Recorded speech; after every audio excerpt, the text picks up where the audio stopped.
Heaven and Hell. It was such a simple title that we felt really represented two things. It represents the light and the dark of the music of both sides, but it also represents the entire journey of Sum 41 because that, in a nutshell, is what it's been. Extreme highs and extreme lows. And as simple as it is, it encapsulates it just encapsulates Sum 41 completely. What were or are your feelings, expectation, and hopes related to this new release?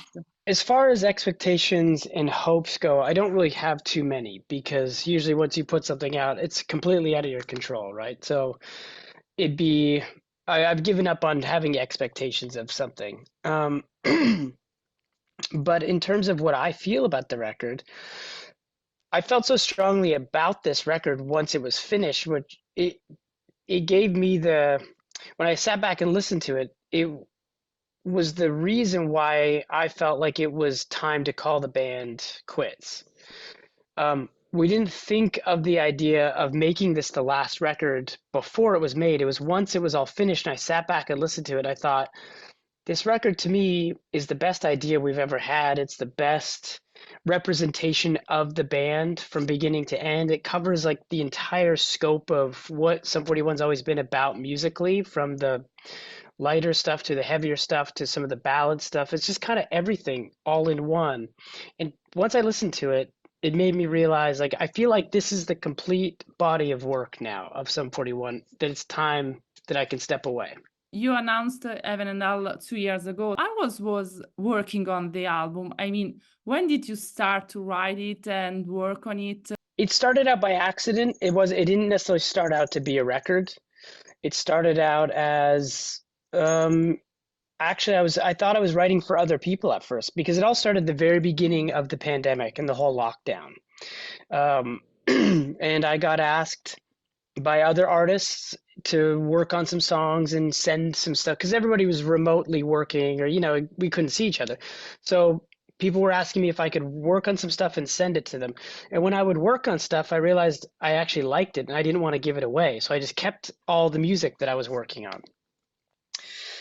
And then the pandemic just kept going, and I still never thought I was making a record. I just kept writing music because there was nothing else to do.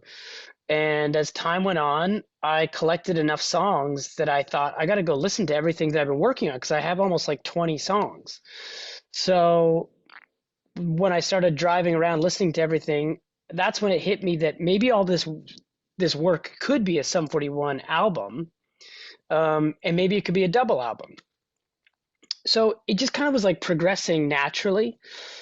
And then we started recording. We started doing these songs, and still the pandemic was going on, so it was all remote. And then all of a sudden the pandemic, or at least the lockdown, kind of ended and concerts started back up, so we had to go back out on tour. So we announced that we were going to do the double record. It was going to be called Heaven and Hell, and then the concerts started back up. So we were almost done the record, but we had to go play all these shows that we already had booked before the pandemic started. So that took us like a year of not working on the record anymore because we had to go on tour for a year.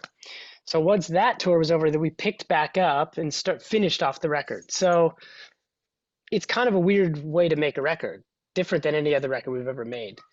So even though like we announced it and then 2 years later it came out, we hardly got to work on it in those 2 years. All the work was done before, and then just a little bit at the end. As you said, when you finished this work, this album, you realized that it is the final album of Sum 41. How did you decide to put an end to the Sum 41 story, starting from this album, this work? I think I'd been having these thoughts for a while of potentially wanting to do something different. And I always knew, because I've always tried to do something different. Every time Sum 41 tour ends, I always think, okay, now's the time I'm going to do something different. But I always get sucked back in because there's always it's hard to stop that machine rolling. There's always festivals and concerts and tours. And I always start working on music thinking, well, this sounds too much like Sum 41, so I'm going to keep it for, and all of a sudden I'm making a new record and it just keeps repeating itself. So I always knew in the back of my mind, if I was ever going to try to do something different, Sum 41 will probably have to end. I didn't know when that day would come. And once I listened to the record, and like I said, I felt like this record had covered the entire sound of Sum 41 in one piece of work. That's when it hit me, and I thought, this is the best record for us to walk away on. What does this breaking up mean for you, for the band? I mean, what do you feel about this? Feels like the ending of a chapter in my life, in the beginning of something new, which I don't know what that is yet. But for me, that's the only way I work well. I thrive in the unknown and the difficult, the things that are. I don't do well when things are predictable or easy. I like to have to fight and figure something out and really work hard at something. So I figured if I just don't have anything, there's no safety net, and I have to figure something else out. That's the most exciting thing that I could do in my life. Um, again, like we have a whole year because, like this, you just said the record came out 2 weeks ago. We've got a whole year of touring. So my focus still is on Sum 41 while I'm in this band still. And so I haven't really thought of what I'm going to do next. But I know once this is over and I really wake up one day and go, holy shit, I don't have anything to do. That's when I'll know, okay, what's my heart? Where am I? Like, what's my desire? What do I really want to do now? And I'll figure that out. I feel that, I mean, you're quite happy with your decision. So, I mean, at the end of this long and brilliant career, what are the most beautiful and significant aspects that will remain in you forever about Sum 41? I think the fact that we stuck through all the really difficult times.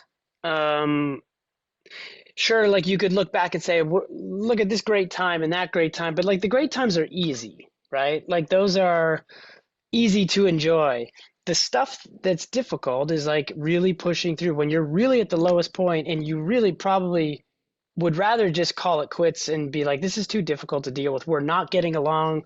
We've gone through periods where the songs are not getting played on radio, tickets are not selling, or, the things feel like it could be over. And when you feel like that, you have two choices. You can either just walk away and say, this has probably come to an end, or you can say, you know what, let's try to build this up again. And I feel like we've done that a few times. So when I look back on our career, I think those are the most exciting things to me of like having it, losing it, building it back up, sometimes losing it again, building it back up, and then getting to the point where we're at now, which for the last 10 years has just been building and building and building and getting bigger. The shows have been getting bigger. It's at its peak after this many years, almost 30 years of being in this band. I think the overall ups and downs and where we're at now is the best part about being in this band. Are there any regrets or missed opportunities at the end of this journey? I mean, or any dream that you would have to realize, maybe a specific collaboration or wherever? I mean, do you feel something like that? I mean, there's a few questions there, so there's a couple yes and no's. I would say we've achieved everything that more than we ever expected. Now, are there things that I could think of in my head that we haven't done that I would like to do? Probably, but nothing that's like making me want to stay in this band to try to get there, right? Like, there's some collaborations that I would be excited about, yeah, but not on a daily basis that I think about. I'd have to sit and think about it. I'd have to like scroll through my phone and look at all my favorite artists and be like, oh, I've never worked with Elvis Costello. That would be really cool, but it's not something I think about every day. As far as regrets or missed opportunities, sure, there's lots of missed opportunities. There's lots of things there's lots of mistakes made. There's lots of successes and things that I'm happy about, things that we should have done it this way maybe. But like, as far as regrets go, no, because I love where we're at. I love my life, and I love all the things that we've pushed through, all the hard things, like I said before. Those make the story interesting. That makes you sit back and say, wow, look at what we've done. If everything was just easy and they got no regrets, it'd be kind of boring. It'd be like, well, it's just like every door was open for us, and it just feels like we'd be like spoiled rich kids. You are constantly on tour last years and I mean, Yeah. this year, I mean, the love of your fans during the concert ever dissuades you from the decision to break up? I mean, It's hard for sure. Yeah, I think the only reason why we're doing a final long tour is because of the fans. Because I was at a point where personally I could have said, you know what, I can just say no at this point, and just move on. The only reason why we decided to say let's put out a record and do a tour was really just to say goodbye to the fans, give everybody one more chance who wants to see us. Um, and like you said, we still do love what we do, and I love being on stage. I love playing the music, and personally, I would love to say goodbye and see people one more time.